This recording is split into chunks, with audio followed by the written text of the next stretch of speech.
नमस्कार बच्चों, आज मैं लेके आया हूँ आपके लिए कक्षा 9वीं विषय हिंदी का कबीरदास जी का पाठ। और कबीरदास जी के पाठ का जो पद है हमारे, उनको आज हम अध्ययन करेंगे। अब इन कबीरदास जी के पदों की विशेषता, इस पद की विशेषता क्या है, पहले मैं उसको बता देता हूँ। देखिए बच्चों, कबीरदास जी ने इस पद्यांश के माध्यम से ईश्वर की सर्वव्यापकता का वर्णन किया है। उन्होंने बताया है कि ईश्वर सर्वव्यापक है, ईश्वर सर्वव्यापक है। अब हम देखते हैं कि कई लोग मंदिर, मस्जिद, गुरुद्वारा, चर्च, इन सब में जाते, वहां भगवान को ढूंढने का प्रयास करते हैं। लेकिन कबीरदास जी का मानना है कि इनको मंदिर, मस्जिद और कहीं पर भी ढूंढने की आवश्यकता नहीं है। वह तो सभी व्यक्तियों के हृदय में निवास करता है। ईश्वर तो कण कण में व्याप्त है। इसी बात को प्रकट करते हुए कवि कहते हैं, मोको कहाँ ढूंढे बंदे, कि हे बंदे, हे प्राणी, मुझे तुम कहाँ ढूंढ रहे हो। हे मनुष्य, मुझे तुम कहाँ ढूंढने का प्रयास कर रहे हो।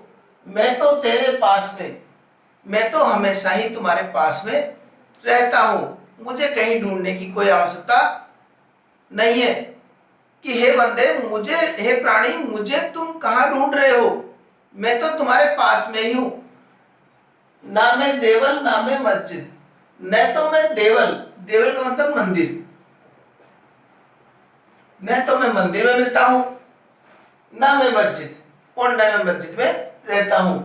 मस्जिद मुसलमानों का पवित्र तीर्थ स्थान।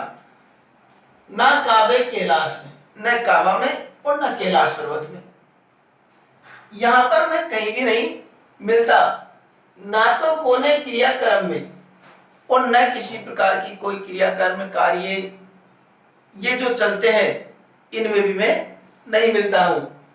नहीं योग विराग में, और न कोई योगी बनने में, वैराग्य धारण करने में, इन सब में भी मैं नहीं हूं।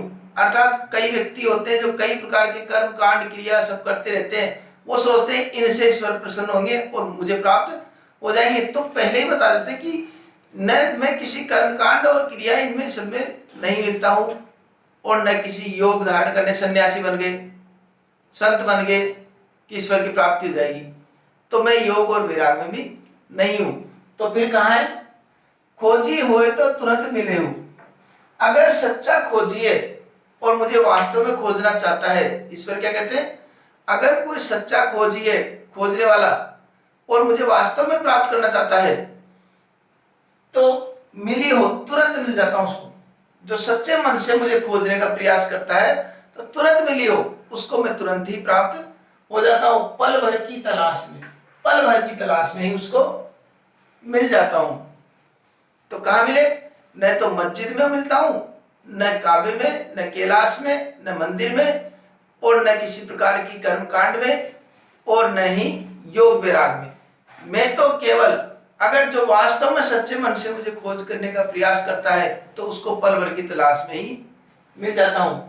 कहे कबीर सुनो भाई साधो, कबीरदास जी कहते हैं सज्जनों सुनो, सब श्वासों की श्वास में अंतिम जो वास्तविक जो बात है वो यही निकल के आती है कि ईश्वर तो सभी श्वासों के श्वास में, अर्थात प्रत्येक श्वास में निवास करता है। ये हमारी श्वास जो चल रही है वह भी ईश्वर की प्रेरणा से ही चल रही है। इसलिए उसको कहीं मंदिर, मस्जिद, गुरुद्वारा, चर्च, इनमें कहीं पर भी ढूंढने की कोई आवश्यकता नहीं है। ये ऐसे लोगों पर भी एक तरह से व्यंग्य है जो केवल दिखावा करते हैं, मंदिर जाते हैं, कई प्रकार के कर्म कांड करते रहते हैं और दिखावा के अलावा और कुछ नहीं करते। और एक तरफ वो व्यक्ति है जो सच्चे मन से ईश्वर की आराधना करते हैं। तो ईश्वर वो उन्हीं से प्रसन्न होते हैं जो सच्चे मन से उसकी आराधना करे। इसके लिए मंदिर, मस्जिद, गुरुद्वारा, चर्च, इनमें कहीं पर भी कोई जाने की कोई आवश्यकता नहीं है। तो इस बात को इन्होंने बताया कि ईश्वर सर्वव्यापक है, उसको कहीं पर भी ढूंढने की आवश्यकता नहीं है। अब देखिए, अब इसका प्रसंग लिखिए। उसके पूर्व एक बार पुनः मैं सारांश रूप में बता देता हूं। मोको मुझे कहाँ ढूंढे बंदे, हे बंदे मुझे कहाँ ढूंढने का तुम प्रयास कर रहे हो, मैं तो तेरे पास में, मैं तो हमेशा ही तेरे पास में रहता हूँ। ना मैं देवल ना मैं मस्जिद, न तो मैं किसी मंदिर में मिलता हूँ और न मैं किसी मस्जिद में रहता हूँ। ना काबे के लाश में और न किसी काबा में, काबा ये मुसलमानों का पवित्र स्थल है और कैलाश ये हिंदुओं का धर्म स्थल। ना तो कोने क्रिया कर्म में और न किसी प्रकार के कर्म कांड में और न ही योग विराग में और न किसी योग्य और विराग अर्थात संत सन्यासी योगी इनको बनने में मैं निवास नहीं करता हूँ। खोजी होए तो तुरंत मिले हो, और जो सच्चा खोजी है जो वास्तव में मुझे प्राप्त करना चाहता है ऐसे व्यक्ति को तो मैं तुरंत ही मिल जाता हूँ। पल भर की तलाश में, पल भर की तलाश में ही ऐसे लोगों से मैं मिल जाता हूँ। कहे कबीर सुनो भाई साधु, कबीरदास जी कहते हैं हे सज्जनों सुनो, मैं तो हर श्वासों की श्वास में अर्थात मैं तो सभी की हर श्वास में मैं निवास करता हूँ। ऐसा अर्थात कहने का तात्पर्य है कि मैं सब जगह निवास करता हूँ, कण कण में व्याप्त हूँ, मुझे कहीं ढूंढने की कोई आवश्यकता नहीं है। तो इसका प्रसंग हम लिखने, तो प्रसंग लिखने के लिए प्रसंग के लिए हमको ये जो पंक्ति लिखी है हमने प्रसंग वाली इसको छोड़नी है। इसके नीचे यहां से इतना अंतर देखे और हमको इसका प्रसंग लिखना है। प्रस्तुत पद्यांश हमारी पाठ्य पुस्तक, अब पाठ्य पुस्तक का नाम क्या है? क्षितिज। क्षितिज क्षितिज हमने लिखा तो इसको इस प्रकार चिन्ह लगा दे के अंतर्गत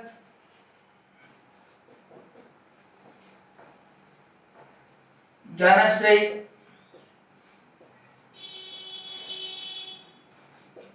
शाखा के प्रमुख कवि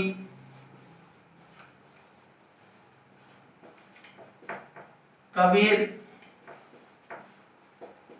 द्वारा रचित पदों से अवतरित है। इसमें ईश्वर की सर्वव्यापकता का वर्णन किया है। ठीक है, अब हम लिखेंगे व्याख्या। व्याख्या भी जो बताई उसके हिसाब से हमको लिखनी है। अब देखो विशेष, ये विशेष जब तक हम कक्षा 8 में पढ़ते थे, जब तक हम कक्षा 8 में पढ़ते थे जब तक तो चलो कोई दिक्कत नहीं, विशेष लिखा नहीं लिखा, लेकिन अब जब माध्यमिक कक्षाओं में हम पहुंच गए हैं तो माध्यमिक कक्षाओं में व्याख्या करते समय हमको विशेष का बिंदु भी लिखना पड़ेगा। वह हमारे लिए काफी अच्छा रहता है, उससे अंक भी अच्छे आते हैं। तो विशेष में मैंने पिछले वीडियो में बताया था सदुकड़ी भाषा का प्रयोग। भाषा कौन सी है? सदुकड़ी। दूसरा ईश्वर की सर्वव्यापकता का बहुत सुंदर चित्रण इसके अंतर्गत हुआ है, ये इसमें लिख देंगे विशेष में। ठीक है, अब देखिए इस प्रकार हम व्याख्या लिख देंगे, प्रसंग लिख देंगे, विशेष लिख देंगे। इसके बाद ये काम तो हमारा कंप्लीट हो गया। अब रही बात दूसरी, इससे कुछ बनने वाले प्रश्न, और इससे बनने वाले प्रश्न जो भी है इस पद्यांश से बनेंगे उसको मैं नीचे डिस्क्रिप्शन में देता हूं, उसमें जाकर के आप प्रश्नों को देखिए और उनको हल करने का प्रयास कीजिए।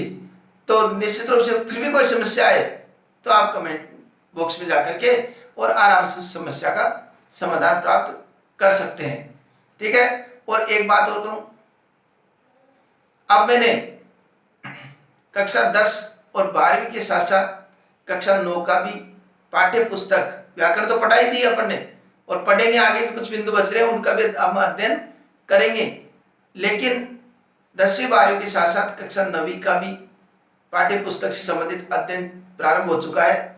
इसलिए आगे हमको समय पर वीडियो प्राप्त हो जाए, समय पर उनका अध्ययन कर सके, इसके लिए आप चैनल को निश्चित रूप से सब्सक्राइब कर लीजिए ताकि आने वाले वीडियो आपको समय पर प्राप्त हो सके। अगले वीडियो में आपसे पुनः मुलाकात होगी, तब तक के लिए धन्यवाद।